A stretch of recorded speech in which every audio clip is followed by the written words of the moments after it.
दर्शकबिन नमस्कार। आज हामीसँग कुराकानीमा जोडिनु भएको छ राजनीतिक विश्लेषक, अन्याय र अत्याचारको विरुद्धमा सडकदेखि सामाजिक सञ्जाल तताउँदै आउनुभएका पूर्व डिएसपी केपी शर्मा पन्थी।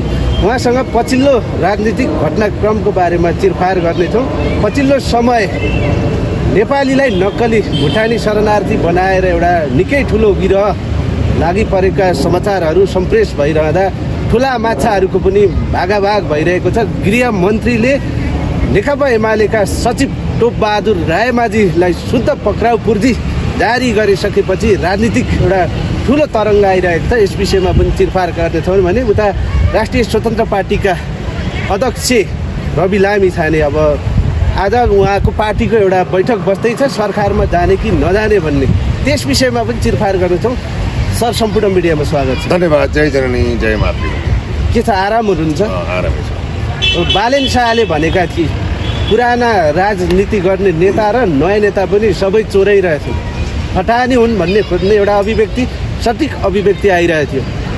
यो पछिल्लो घटनाक्रम हेर्दाखेरि जसरी यो नक्कली भुटानी शरणार्थीका न्युजहरू आइरहेका छन्, यो विषयलाई कसरी लिनुभएको? देशले शान्ति, सुरक्षा, अमन, चयन, विधिको शासन, दण्डहीनताको अन्त्य र चाहिँ के भन्दा सर्वसम्पन्न शक्तिशाली नागरिकले समानुपातिक न्याय होस् भन्ने सवालमा आवाज आइरहेको अवस्था पनि हो। चुनावको प्रक्रियाले परिवर्तन चाहेको अवस्था पनि हो। बालेनजीले भनेको सठिक शब्दको यथार्थपरक सत्य पनि हो। तथापि चाहिँ के भन्दाखेरि अहिले आएर जुन यो नेपाली नागरिकलाई अब भुटानी शरणार्थी बनाएको परिचय पत्र समेत प्रदान गरेर अब विभिन्न चाहिँ के भन्दा जिल्लाबाट रहेका नेपाली नागरिकहरूबाट करोडौँ, सायद 1 अरब 25 करोडको हाराहारीमा यो ठगी धन्दाको जुन एउटा श्रृङ्खला बजारमा आयो, यसले चाहिँ के भन्दा सिङ्गो देशको एउटा राजनीतिमा पनि तरङ्ग ल्याएको अवस्था पनि विद्यमान छ। तथापि यो 2076 सालमा चाहिँ भनौँ 6000 समथिङ चाहिँ भुटानी शरणार्थीहरूलाई अमेरिका, बेलायत, विभिन्न पश्चिमा देशहरूमा लाने रणनीति अन्तर्गत रहेको अवस्था थियो भने त्यसैमा चाहिँ के भन्दा 145 जनालाई चाहिँ यो भुटानी शरणार्थीको रूपमा पठाउने चाहिँ एउटा पद्धतिको विकास पनि गरेका थिए र त्यही गृह मन्त्रालयको अब बालकृष्ण पन्थीको संयोजकत्वमा एउटा चाहिँ प्रतिवेदन तयार भएर बसिरहेको अवस्था पनि थियो। तथापि यहाँ के भन्दा अहिले चाहिँ के भन्दाखेरि पैसाको लोभ पापस्य कारण देशका अब विगतको समयमा सानो माछालाई पक्रेर ठुला माछालाई उन्मुक्ति दिएको इतिहास हाम्रो सामु छुपेको पनि छैन, लुकेको पनि छैन। अहिले चाहिँ के भन्दा अहिले वर्तमान प्रधानमन्त्री पुष्पकमल दाहाल प्रचण्डज्यूले जुन एउटा अभिव्यक्ति जारी गर्नु हो, विगतका कमी कमजोरीहरू सच्याएर अब देश बनाउनुपर्छ र चाहिँ भ्रष्टाचारका फाइलहरू चाहिँ खोल्नुपर्छ र चाहिँ यस्ता चाहिँ के भन्दा गैर कानुनी धन्दामा फँसेका चाहे जोसुकै हुन्, राजनीतिक नेतृत्व नै किन नहुन्, उनलाई पनि कानुनी कठघरामा ल्याउनुपर्छ भनेर दिएको एउटा सन्देश। र नारायण काजीले पनि के भन्दाखेरि प्रहरी प्रशासन र निजामती प्रशासनका उच्च पदस्थ अधिकारीहरूलाई कसैको दबाब, प्रभाव, रवाब, मुलैजा नगरिकन के भन्दा अपराधमा संलग्न व्यक्तिलाई राजनैतिक दबाब पनि हुने छैन। गृह मन्त्रालयले अनुसन्धानको पाटाहरूमा हस्तक्षेप पनि गर्ने छैन। त्यसैले निर्भीक भएर जस्तो तपाईँहरू अगाडि बढ्नुहोस् भनेर चाहिँ नारायण काजी श्रेष्ठले दिएको निर्देशनलाई पनि हामीले यसलाई सम्मान गर्नु नै पर्दछ। जस्तो गृहमन्त्रीको काम हेर्दा यो तारिफ योग्य पनि छ। विगतदेखि अहिलेसम्म यो कसैले गर्न सकेका थिएनन्। तर यता अर्को पक्षले के भनिरहेको छ भने यो राजनीतिक इगो भयो। जब टोपबहादुर रायमाझी अब माओवादी छोडेर एमाले प्रवेश गरे, यो राजनीतिक इगोले यस्तो गर्न थालियो भन्ने आरोप आइरहेको छ नि त, के भन्नु? होइन, राजनीतिमा आरोप प्रत्यारोप समर्थन होइन अथवा विमति सहमति जनाउने चाहिँ पाइन्छ। हेर्नुहोस्, यो अब राजनीतिकरणको अवस्था नै होइन। तपाईँले यो घटनालाई कसरी बुझ्नुहोस् भन्दाखेरि अब पीडितहरूले जहाँसम्म नेपालभरिको अब झापादेखि लिएर दाङ, रुकुम, रोल्पासम्मका मान्छेहरू चाहिँ नक्कली चाहिँ भनौँ भुटानी शरणार्थी भएर अमेरिका पठाउने सिलसिलामा तपाईँको 8000 चाहिँ 800 समथिङ चाहिँ मान्छेहरू चाहिँ यसमा पीडित भएको अवस्था छ र यसमा चाहिँ के भन्दा विशुद्ध चाहिँ पीडितहरूले चाहिँ हामी ठग्यौँ, हामीलाई अमेरिका पठाइन्छु भनेर हाम्रो पैसा खाइयो भनेर अब के भन्दाखेरि पीडितहरूले प्रहरी प्रशासनमा गएर उजुरी दिएको अवस्था हो। अहिले 81 जनाको किटानी उजुरी परेको अवस्था पनि विद्यमान छ अपराध मतलब महाशाखा यो मिन भवन बानेश्वरमा। तथापि अहिले चाहिँ के भन्दा कानुनी प्रक्रिया अब चाहिँ महानगरीय प्रहरी परिषद चाहिँ अब टेकुले चाहिँ अगाडि बढाएको अवस्था छ।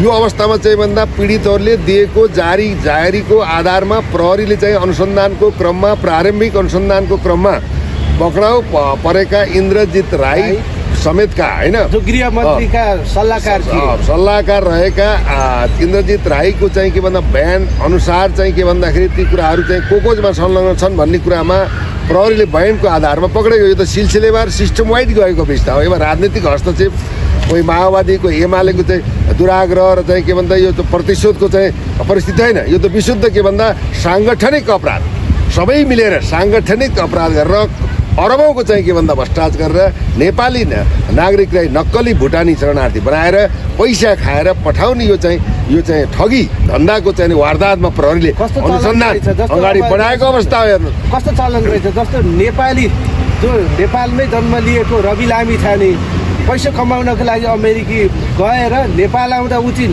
अनागरिक भइदिन्छ, विदेशी भइदिन्छ। फेरि यो राजनीतिक उच्च तहका व्यक्तिहरू नेपालीलाई चाहिँ शरणार्थी भुटानी शरणार्थी बनाएर अमेरिका पठाउँदो रहेछ। कस्तो तालमेल यो के भन्नुहुन्छ? एउटा के भन्दा यो तालमेल तपाईँले अनि यस्ता तालमेल चाहिँ अहिले ठुला माछाहरू चाहिँ परेका हुनाले चाहिँ यो तालमेललाई अलिकति सारगर्मी भएको हो। यस्ता अनगिन्ती चाहिँ तपाईँको चाहिँ मान्छे ठगिएका छन् होइन। वैदेशिक रोजगारमा जाँदा पनि दलालबाट ठगिएका छन्, मेन पावरबाट ठगिएका छन् होइन। उनीहरूको चाहिँ के जीवन जगत नै बर्बाद भएको छ, सम्पत्ति हिनाबिना भएको छ होइन। त्यो हुनाले के भन्दा रवि लामिछानेले अब चाहिँ नि अमेरिकामा बसेर नेपालमा आएर नेपाललाई केही गर्छु भन्ने हिसाब किताबमा यहाँसम्मको परिस्थिति जन्मो। त्यो चाहिँ के भन्दा विगतका ती कुराहरूलाई नकोट्याउँ, किन जग जाहेर भएकै कुरा हुन्। तथापि चाहिँ के भन्दाखेरि देशको एउटा नेतृत्व जसले चाहिँ के भन्दा पटक पटक नेतृत्व गरेर होइन देशको गृह प्रशासन चलाएका व्यक्तित्वहरू भनौँ तपाईँको ऊर्जा मन्त्रालयसम्म चलाएका व्यक्तिहरू पटक पटक संसद भएका जनताले मानेका टिको लाएर पठाएका यिनीहरूबाट देशमा केही परिवर्तन विकास हुन्छ, हामी र हाम्रा सन्ततिको भाग्य भविष्य निर्माण हुन्छ, हामी समृद्ध हुन्छौँ, सुशासन विधिको शासन अनि अन्याय अत्याचारको विरुद्धमा चाहिँ के भन्दा न्यायसङ्गत चाहिँ निर्णय हुन्छ भन्ने खालको चाहिँ एउटा सपना देखेर दिगो शान्ति र विकासको लागि एउटा के भन्दा सम्मान गरेर पठाइएका जनप्रतिनिधिबाट यस्तो खालको चाहिँ कुठाराघात हुनु, यस्ता चाहिँ ठगी धन्दामा करोडौँ अरबौँको चलखेल हुनु, मन्त्रीसम्म भएका व्यक्तिले आफ्ना सन्तान समेतको भविष्यलाई ख्याल नगरेर आफ्नो छोराछोरीलाई समेत यस्ता चाहिँ भनौँ फौजदारी अभियोगमा संलग्न गराउनु कतिसम्मको चाहिँ लज्जास्पद परिस्थिति हो, कतिसम्म यो दुर्भाग्यपूर्ण विडम्बना हो। यसले चाहिँ एउटा सिङ्गो देश र चाहिँ सिङ्गो पार्टीमा समेत यसले के भन्दा नकारात्मक परिस्थिति जन्माएको यथार्थलाई हामीले बुझ्नै पर्दछ। तथापि चाहिँ के त भन्दाखेरि यो नित्यान्त ठगी प्रकरण हो। यो साङ्गठनिक अपराधमा प्रहरीले अनुसन्धान गरेको अवस्था हो। यो प्रहरी अनुसन्धानबाट आएका अवस्था हुन्। यो राजनीतिक पूर्वाह भन्न मिल्दैन। मैले हिजो बुझेको थिएँ पूर्व प्रधानमन्त्री केपी शर्मा ओलीज्यूले चाहिँ टोपबहादुर रायमाझीलाई यसरी चाहिँ बाटोमा पक्राउनुहुन्छ एउटा संसदलाई भन्ने कुराहरू पनि आएको मैले यदाकदा सुनेको थिएँ। विभिन्न कुराहरूलाई अतिरञ्जित बनाइएको अवस्था पनि छ। मान्छेलाई पक्राउ पूर्ति गर्नु त्यस्तो धरपकड गर्नु त उहाँको इज्जत छैन, बेइज्जत भयो भनेर उहाँ प्रचण्डसँग गइसक्नु भएको थियो दबाब दिनलाई होइन। प्रधानमन्त्री पदै ढालिदिन्छु भनिसक्नु भएको थियो। प्रचण्डलाई प्रधानमन्त्री पद ढाल्नुभन्दा पनि वस्तुगत आधार के हुन्, निष्ठागत आधार के हुन्, प्रमाणको सामान्य तर्कले काम गर्दैन, फ्याक्ट के हो होइन, फल्स के हो, यी कुराहरूलाई इन्भेस्टिगेसन गर्नु चाहिँ नेपाल प्रहरी हो। नेपाल प्रहरीले चाहिँ मेरो तेरो नभनिकन जे जस्ता कुराहरू आउँछन् उसले चाहिँ सार्वजनिक गरेर संलग्न व्यक्तिमा इभेन देशको चाहिँ पूर्व प्रधानमन्त्री किन नहोस् पक्राउ गरेर कानुन दायरामा ल्याउने प्रहरी सक्षम छ। ताकि चाहिँ विगतको समयमा प्रहरीलाई चाहिँ के भन्दा यस्तै विभिन्न खालका चाहिँ कालखण्डमा भएका अपराधजन्य घटना र ठगी घटनाहरूलाई एउटा के भन्दा निष्पक्ष स्वतन्त्र र निर्भीक भएर अनुसन्धान गर्न नदिएबाट भनौँ प्रहरीलाई राजनीतिकरणमा मुछिएबाट चाहिँ के भन्दा कतिपय मुद्दाहरूमा चाहिँ प्रभावित परेको चाहिँ यथार्थ पनि हो। तथापि चाहिँ के भन्दा अबको पाटो त्यस्तो छैन, जनता जागरुक भइसकेका छन्। तपाईँले बुझ्नुहोस् आज चाहिँ के भन्दा 1 अरब 40 40 लाख चाहिने लडाकुहरूलाई विनियोजन गर्ने पैसामा व्यापक सदनदेखि रोडदेखि सदनसम्म विरोध भयो। त्यो अहिले चाहिँ स्थगित भएको अवस्था छ। आज महावीर पुनले देशलाई बनाउँछु, देशका चाहिँ एउटा वैज्ञानिक प्रतिभालाई यही नै चाहिँ गराएर युगान्तकारी परिवर्तन गर्छु भनेर चाहिँ जुन डिमान्ड गरेर माइती घरमा चाहिँ आएर चाहिँ बसेको अवस्थामा जनताको हजारौँ लाखौँ जनताको समर्थनबाट त्यो पनि उनको माग भएको कुरा छ। जनताको अगाडि कसैको केही लागेन, इभन प्रधानमन्त्री इभन राष्ट्रपति। जनता नै यो देशका सर्वशक्तिमान हुन्, जनता नै यो देशका चाहिँ प्रधानमन्त्री हुन्, जनता नै यो देशका राष्ट्रपति हुन्, जनताले नै यो देशलाई बचाउँछन्। जनता बाहेक जनताको विपरीत, जनताको हित, राष्ट्रको हित विपरीतले काम गर्छ, उसलाई कानुनी कठघरामा अब उभ्याउने सन्देश आइसकेको छ। जनता जागरुक छन्। राष्ट्रप्रति गद्दारी, जनताप्रति चाहिँ के भन्दाखेरि भनौँ वितृष्णा फैलाउने काम जुनसुकै नेतृत्व गर्छ उसलाई जनताले छोड्नेवाला छैन। तपाईँले भनिरहँदाखेरि जसरी अब टोपबहादुर रायमाझी, उहाँको छोरो सन्दीप रायमाझी, पूर्व गृहमन्त्रीका सल्लाहकार इन्द्रजित राई, उहाँको छोरामाथि पक्राउ कुर्दी जारी हुनु, पक्राउ पर्नु यो आफ्नै उसमा ठाउँमा छ। तर त्यही पिरियडमा गृहमन्त्री भएका रामबाबु थापा पनि त अनुसन्धानमा तानिनु पर्ने हो नि। सहजीकरण गरेका हो नि, उनलाई चाहिँ किन अनुसन्धानमा तानिएर सहजीकरण कुरा होइन। किन भन्दा प्रहरीले स्टेप बाई स्टेप बयानको आधारमा, प्रमाणको आधारमा तपाईँको चाहिँ के भन्दाखेरि अब एकजनाले चाहिँ अहिले त्यहाँ डायरीमा चाहिँ टोपबहादुर रायमाझीलाई 60 लाख बुझाएको डायरीमा नोटेड कुराहरू आयो भन्ने कुरा पनि आइरहेको छ है। अब प्रत्येक चाहिँ थापा पनि रामबहादुर बादलका छोरा पनि भनौँ पक्राउ परेको अवस्था छ। यसमा पनि अनुसन्धानको क्रममा रामबहादुर बादलप्रति पनि लक्षित हुनसक्छ, भोलि बालकृष्ण खाँडप्रति पनि लक्षित हुनसक्छ अनुसन्धानमा। यसै गरी पूर्व प्रधानमन्त्री केपी ओलीसम्म, किनभने उनको नेतृत्वमा उनको सरकार हुँदाखेरि भएको घोटाला काण्ड हो नि त्यो चाहिँ। त्यसमा पनि के भन्दा प्रधानमन्त्री केपी ओलीलाई पनि यस सम्बन्धी जानकारी हुनुपर्छ। त्यसमा पनि अनुसन्धानको दायरामा, प्रारम्भिक अनुसन्धानको दायरामा ल्याउन नसक्ने अवस्था हुँदैन। किन भन्दा कानुन सबैको नजरमा समान हुन्छ। समान कानुन भएको हुनाले यहाँको चाहिँ कुनै पनि नेतृत्व र व्यक्तित्व र त्यही राष्ट्रपतिले पनि के भन्दा भनौँ अपराधजन्य घटनाहरू घटेमा कानुन प्रभावित हुन्छ, कानुन समान हुन्छ। एउटा साधारण व्यक्तिदेखि लिएर भनौँ प्रधानमन्त्रीसम्मलाई समान कानुनको प्रत्याभूति चाहिँ राज्यको संविधान ऐन कानुनले चाहिँ परिभाषित गरेको छ। कानुनको नजरमा समान भएपछि यहाँ पदीय गरिमा भन्दा पनि कानुनी दायरामा कस्तो ठहरिएमा चाहिँ प्रमाणत चाहिँ के प्रहरीले अनुसन्धानको दायरामा ल्याउन जोको ल्याइ पनि सक्छ। हेर्नुहोस्, त्यो ध्रुव सत्य हो। तर के त भन्दाखेरि अब विगतमा साना माछा पक्रिन्थे भने अहिले ठुला माछाबाट स्टार्ट भएको अवस्था पनि छ। यसमा अब तपाईँले हेर्नुहोस् 68 करोड चाहिँ तपाईँ मेगा 25 वार्डको सोलर काण्डमा जनार्दन शर्माले अनियमितता गरेको भनेका कुराहरू पनि तपाईँ बजारमा र पत्रिकामा आएको अवस्था छ। यसै गरी व्हाइट बडी काण्डमा शेरबहादुर देउपा पनि संलग्न भनेको कुरा पत्रिकामै सार्नु भएको अवस्था छ। कर्मश के त भन्दाखेरि अब तपाईँको चाहिँ यो मुद्दा र त्यो मुद्दा छुट्टै हो। भ्रष्टाचारको मुद्दा हो भने यो ठगिको मुद्दा हो, साङ्गठन ठगी अपराधको मुद्दा हो। त्यसैले यो मुद्दामा त्यो मुद्दा जोड्न मिल्दैन।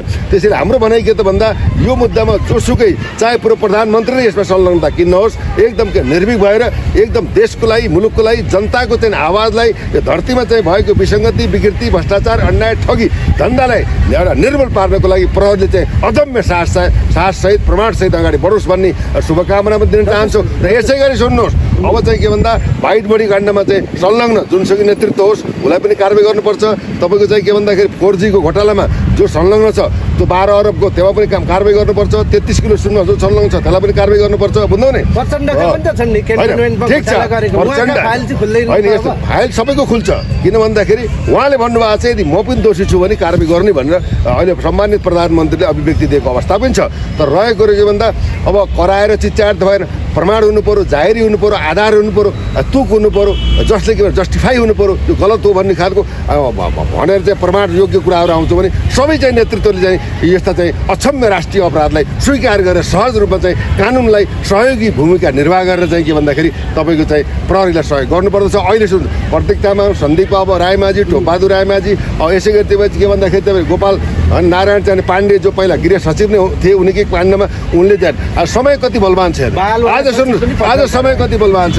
आज चाहिँ के भन्दा टेकराज नारा पाण्डेले जुन सशस्त्रको आइजीले चाहिँ होइन नेपाल प्रहरीको आइजीलाई फुली लगाए दिएका थिए। त्यो समय थियो भने आज चाहिँ उनी अब कानुनी रूपमा कठघरामा उभिएर अनुसन्धानको दायरामा परेका छन्। इभेन अहिले उपराष्ट्रपतिका चाहिँ उनी सल्लाहकार पनि हुन्। त्यसैले 7 जना पक्राउ भएको अवस्था छ। अब यो घटनाको मतलब अनुसन्धानको क्रममा लहरो तान्ता पहरो गरिदिन्छ भने जस्तै अझै दर्जनौँ चाहिँ के भन्दा नेतृत्वहरू बिचौलिया होइन मध्यस्थकर्ताहरू पनि के भन्दा बिस्तारै तानिने अवस्था रहेको चाहिँ हामीले चाहिँ यसलाई मतलब यो घटना प्रकरणलाई सूक्ष्म रूपबाट हामीले अध्ययन मनन र अनुसन्धान गरिरहेको अवस्था पनि हेर्नु। जस्तै यो ठगी प्रकरणमा जुन व्यक्तिहरू पक्राउ परिरहेका छन् होइन, जसलाई पक्राउ पूर्ति जारी गरिएको छ, छानबिन भएर तिनीहरू दोषी देखिए भने चाहिँ कस्तो कारबाही होला देशको? यस्तै हेर्नुहोस्, अब के छ भन्दाखेरि प्रमाण होइन, प्रमाणको भारले जस्तै मैले 1 करोड ठगेको छु भने त्यसको चाहिँ अब कानुनी प्रक्रिया भनौँ त 1 करोडको बिगो बराबरको जेल सजाएका अवस्था पनि विद्यमान हुन्छ। यदि मैले 10 लाख ठगेको छु भने भनौँ किन भन्दा उसको प्रमाणको भारको आधारमा धरोटीमा छुट्ने, पीडितहरूले बाट चाहिँ लिएको पैसा फिर्ता गर्ने र चाहिँ जरिमाना गर्ने यी पाटाहरू छन् र यसलाई ठगी अन्तर्गत चाहिँ मुद्दा साङ्गठनिक त्यहाँबाट ठगी चाहिँ अपराधको रूपमा प्रहरीले अनुसन्धान अगाडि बढेको छ। यो अनुसन्धान सम्पूर्ण सिद्धिए पश्चात चाहिँ सरकारी वकिल मार्फत जिल्ला अदालतमा चाहिँ यो फाइल मिसिल जान्छ। फाइल मिसिल गइसकेपछि तपाईँको चाहिँ न्यायमूर्तिले भनौँ प्रमाणको भारलाई हेरेर चाहिँ त्यहाँबाट के भन्दा फैसला, कैद, सजाय, जरिमाना, धरोटी यावत कुराहरूको चाहिँ अब भनौँ एउटा निर्णायक भूमिका चाहिँ सम्मानित न्यायालयको न्यायमूर्तिमा नै रहन्छ।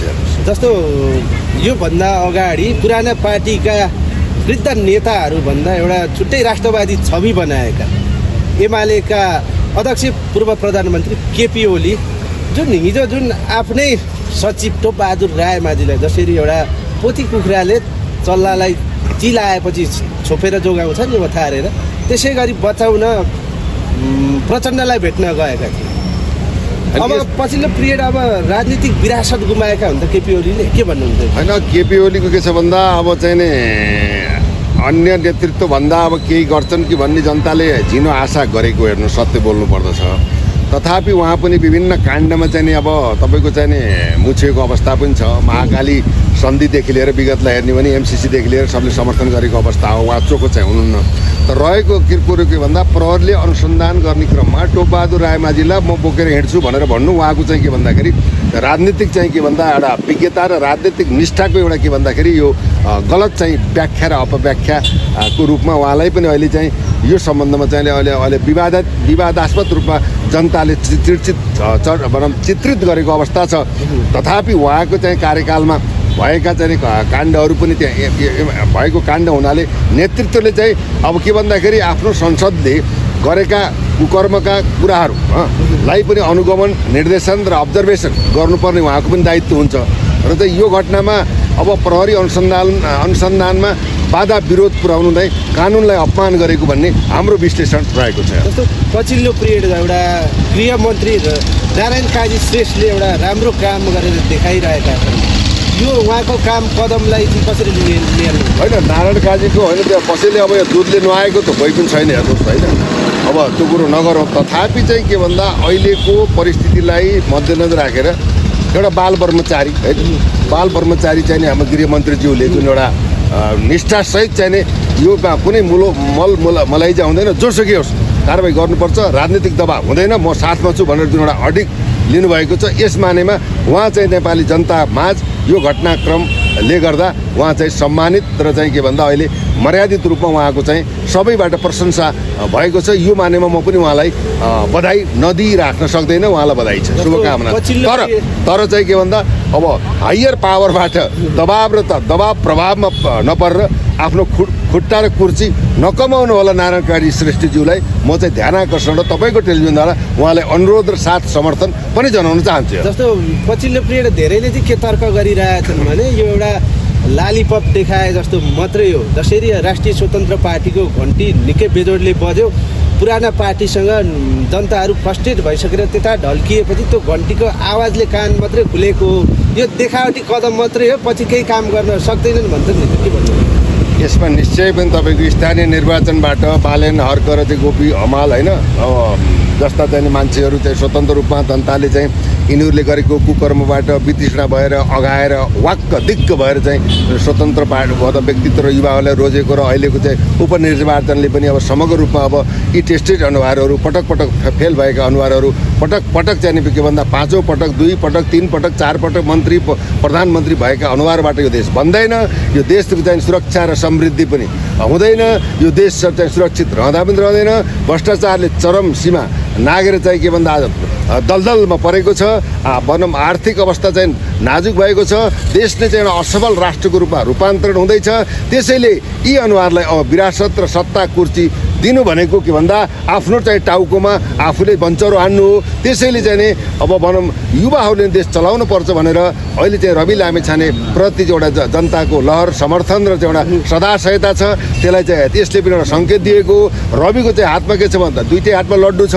आज प्रचण्डले भन्नुहुन्छ मसँग बस्नुहोस्, प्रधानमन्त्री नि भन्नुहोस्, उता चाहिँ केपीजीले भन्नुहुन्छ यता आउनुहोस् भनेपछि एउटा के भन्दा यो एउटा चाहिँ युवाप्रतिको चाहिँ जनताको निष्ठा र चाहिँ आस्था र भरोसा रहेको हुँदा अहिले युवाले नै यो देश बनाउँछन् भन्नेमा जनता आश्वस्त छन्। रविलाई पनि शुभकामना छ।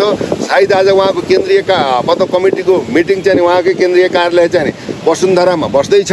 मलाई लाग्छ के भन्दा पटक पटक सत्ता गिर्नु, पटक पटक सरकार चाहिँ विखण्डन हुनु, सरकार चाहिँ गठबन्धन जानु, सत्ता र पावर र कुर्सीमा रमाउनु को यो परिकल्पनालाई चाहिँ चिरेर यही सरकारलाई प्रचण्डजीलाई समर्थन गरेर उहाँलाई दिएको जिम्मेवारी सहित चाहिँ राष्ट्रिय स्वतन्त्र पार्टी अगाडि बढोस् भन्ने मेरो चाहना पनि हो।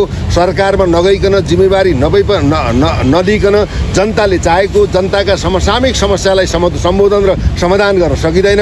तसर्थ चाहिँ के भन्दा अहिलेको समयको आवश्यकता भनेको रविको चाहिँ नेतृत्वको चाहिँ जनअपेक्षा पनि हो। उहाँको शुभचिन्तकहरूले त प्रचण्डको सरकारमा नजाओस्, जसरी ज्ञानेन्द्र शाहीले संसदमा टेबल ठोकिरहेका छन् त्यसै गरी ठोकुन् भन्ने चाहना छ नि त। ठोकेर त हेर्नुहोस् अब ज्ञानेन्द्र शाहीले तपाईँको चाहिँ एमसिसीमा हामी पनि सँगसँगै आन्दोलन गरेकै हौँ होइन। अब के भन्दा ठोकेर भन्दा पनि कार्यान्वयन हुनु पऱ्यो नि त तपाईँको। जति तपाईँ हामी पनि बोलिरहेको छौँ, जनताले त यो पनि बुझिरहेको हुन्छ नि त। अब चाहिँ मैले भने के भने अब चाहिँ काठमाडौँको मेयर बालेन, हर्क साम्पाङ, राजेन्द्र चाहिँ लिङदेल, अब ज्ञानेन्द्र शाही, रवि लामिछाने जस्ता चाहिँ नि युवाहरू एकीकृत भएर छुटेर चाहिँ यो देश बनाउँछौँ भनेर चाहिँ अगाडि बढ्ने हो भने 5 वर्षमा चाहिँ नि युरोपेली देशको दाँजोमा हाम्रो देश पुग्ने सम्भावनाहरू देखिन्छ। राजनीतिक धरातलमा होइन, यही राज्य व्यवस्थामा, यही सरकारको पेरिफेरीमा रवि लामिछाने प्रवेश गर्दाखेरि युज एन्ड थ्रो जस्तो टेबल टेनिस बल जस्तो होला नि त। एउटाले यताबाट हान्छ, अर्कोले उताबाट हान्छ। योभन्दा पहिला होइन। अब यो के भन्दा सङ्घीयता खारेज हुनुपर्छ, उपराष्ट्रपति उपसभ सबै हटिनुपर्छ, सबै सल्लाहकार हटिनुपर्छ, 110 जनाको संसद हुनुपर्छ होइन। तपाईँको चाहिँ के भन्दाखेरि अब रविले पनि सङ्घीयता मानेको अवस्था छैन। सङ्घीयता रविले माने भए सङ्घीयता भनौँ प्रदेशमा किन उम्मेदवार उठाएन तपाईँले बुझ्नुहोस् न। यसलाई भनिन्छ राजनीति। हेर्नुहोस् रविले जानेनन् रे त्यतिखेर त्यो के प्रोसेस मिलाएनन् रे, निर्वाचन आयोगमा के दर्ता गर्नु पर्थ्यो रे, त्यो गरेनन् भन्ने आरोप पनि आइरहेको। तपाईँको चाहिँ सङ्घीय चाहिँ निर्वाचनमा प्रोसेस मिल्ने अब प्रदेशमा नमिल्ने भन्ने कुरा होइन। हेर्नुहोस् के हुन्छ, जसरी हुन्छ देश बन्नु पऱ्यो। हेर्नुहोस् यो पार्टी आस्था सिद्धान्त विचार भन्दा पनि देश बन्नु पऱ्यो। एक छाक चाहिँ अब जनताले खाएर चाहिँ मजासँग चाहिँ भनौँ डकारेर चाहिँ निद्रामा सुत्नु पाउनु पऱ्यो, सुरक्षित हुनु पऱ्यो, कसैको पराधीन हुनु भएन, कसैको दासत्व स्वीकार गर्नु भएन। नेतृत्व पनि कोही सिआईको एजेन्ट, कोही रको एजेन्ट, कोही एएसआईको एजेन्ट भएर देशको बर्बादीतिर जानु भएन। देशको भू सम्पदालाई संरक्षण गर्नु पऱ्यो, प्राकृतिक सम्पदालाई जोगाउनु पऱ्यो।